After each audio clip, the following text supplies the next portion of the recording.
Okay, this is the finished product.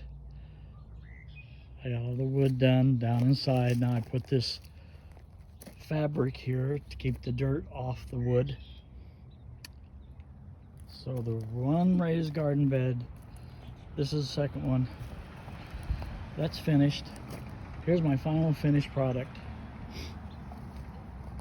I'll put down some topsoil potting mix into this one.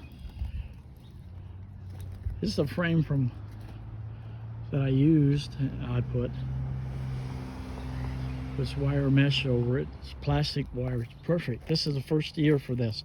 This keeps the deer out of my lettuce and everything.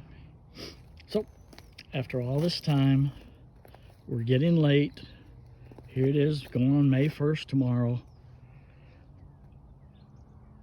And we're ready to start planting. Keep the deer out of that one.